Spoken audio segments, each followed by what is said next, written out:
তো সেদিনকে দুপুরের মেনুতে ছিল লাল লাল চিকেনের ঝোল, আর এই যে পাতাগুলো দেখছো এগুলো লেবু পাতা দিয়ে চিকেন একবার রান্না করে দেখো, জাস্ট অসাম লাগে খেতে। আর তার সাথে হয়েছিল বিরিয়ানি, চিকেন বিরিয়ানি ছিল। তো এইখানে যে মা বিরিয়ানিটা দমে বসাবে বলে লেয়ারগুলো দিচ্ছে আর কি, মাংস, খোয়া ক্ষীর, টক দই, লেবু, অ্যান্ড দেন এই যে রাইস দিয়ে দিল।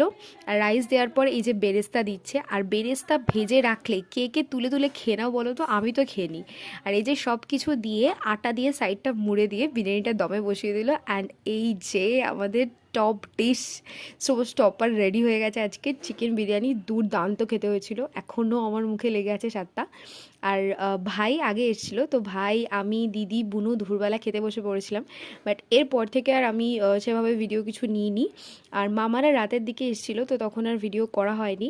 তো আজকের শর্টসটা এইটুকুই, নেক্সট শর্টস খুব তাড়াতাড়ি আসছে।